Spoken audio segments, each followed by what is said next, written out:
Have you ever looked at a map and thought, man, I wish I could just skip this water part? Well, in the summer of 1909, a guy named Louis Blériot did exactly that. But instead of taking a boat, he decided to fly over the English Channel in a plane that looked like it was made of popsicle sticks and bedsheets, powered by a motorcycle engine that was mathematically guaranteed to explode. Welcome to the story of the 37 minutes that changed the world. Today, we take airplanes for granted, but in the early 1900s, they were circus attractions. They were loud, dangerous, and at most couldn't fly further than a few hundred yards without crashing. But one man was determined to prove that the airplane was the future, even if it meant risking his life to do it. For centuries, the English Channel was Britain's ultimate defense system. 21 miles of cold, choppy, unforgiving water. It stopped the Spanish Armada. It stopped Napoleon Bonaparte. It was the ultimate moat, making the British Isles practically invincible to ground invasions. But in 1908, the London Daily Mail newspaper decided to poke the bear. They offered a massive prize, £1,000 to the first person to fly a heavier-than-air machine across the English Channel. That's roughly $150,000 in today's money. The public laughed. A rival newspaper even sarcastically offered a £1 million prize to anyone who could fly a submarine to Mars. They thought crossing the ocean in an airplane was mathematically and scientifically impossible. But by July 1909, the technology had advanced just enough to make a few people crazy enough to try. Two main contenders emerged, setting up camps on the French coast near Calais. First, we had Hubert Latham. He was exactly who you picture when you think of an early daredevil. He was a wealthy, handsome playboy who hunted elephants and smoked cigarettes from an ivory holder. He flew the Antoinette, a beautiful, sleek, graceful monoplane. He was the absolute favorite to win. In fact, he had already tried to cross a week earlier. He only made it halfway before his engine failed, but Latham just landed gently in the water, calmly lit a cigarette, and waited for a rescue boat. He was waiting for a fresh engine to be delivered so he could try again. Then there was our underdog, Louis Blériot. Blériot was not a playboy. He was an engineer and a self-taught pilot, and his learning process was entirely based on crashing. Seriously, the French press nicknamed him the King of Wrecks. He had destroyed almost every prototype he ever built. Just weeks before this challenge, he had severely burned his left foot in yet another crash. He couldn't even walk. He was hobbling around on crutches in agonizing pain. But Blériot had sheer, stubborn desperation. He had poured his entire life savings into his aircraft company, and if he didn't win this prize money, he was going bankrupt. It was do or die. Then there's Blériot's plane, the Blériot Type 11. By modern standards, this thing was a flying death trap. It was a monoplane made out of ash wood and piano wire. The wings were covered in rubberized canvas. But the craziest part was the engine. Blériot partnered with Alessandro Anzani, who built motorcycle engines. Anzani gave Blériot a 3-cylinder engine that produced a blistering 25 horsepower. Modern riding lawnmowers have more horsepower than that. Here was the critical flaw.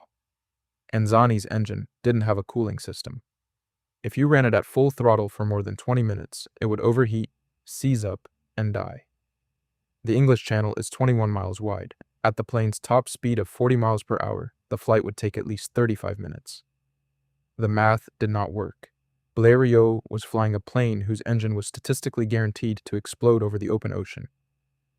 He needed 35 minutes of flight time, but his engine could only give him 20.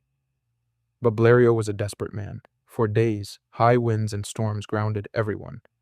But in the early hours of Sunday, July 25th, the wind dropped. A thick, heavy fog was rolling in off the sea. At 2:30 a.m., Louis Blériot woke up. His foot was throbbing. He looked out the window, saw the calm trees, and made a terrifying decision. He was going right now. Meanwhile, Hubert Latham was asleep. Latham's team had looked at the fog, assumed nobody was crazy enough to fly in zero visibility, and decided not to wake their boss up. That mistake would cost him his place in history. At 4:41 a.m., as the sun barely began to lighten the horizon, Blériot threw away his crutches, climbed into the tiny cockpit, and gave the signal. The plane rattled down a bumpy farm track, bounced twice, and lifted into the air.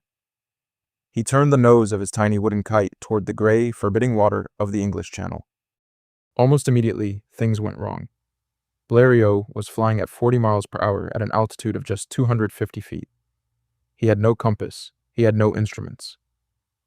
10 minutes into the flight, a massive fog bank swallowed him completely. He lost sight of the French coast behind him, and the white cliffs of Dover were hidden. He was flying completely blind. He was trapped in a white void, flying blindly, waiting to either crash into a cliff or plunge into the sea.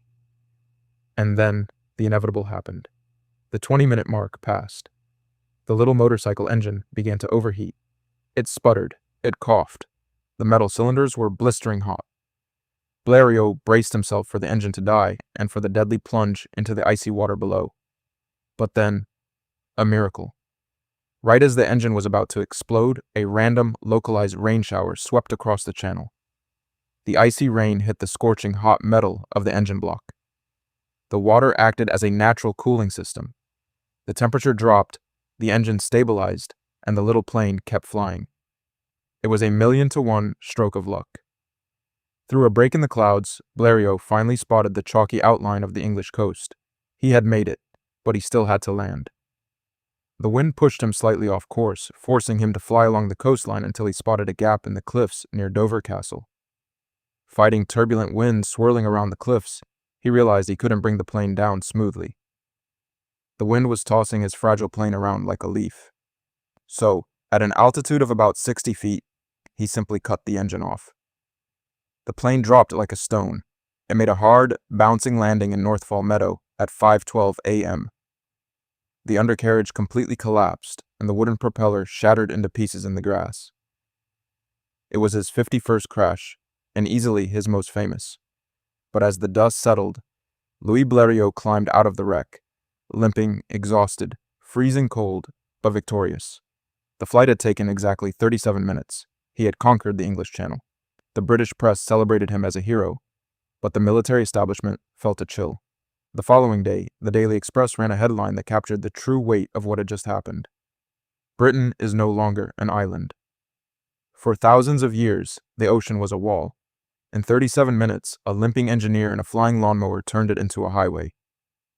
Flight had permanently changed the geography of the world, and all it took was a fragile wooden plane, a motorcycle engine, a perfectly timed rainstorm, and an opponent who forgot to set his alarm clock.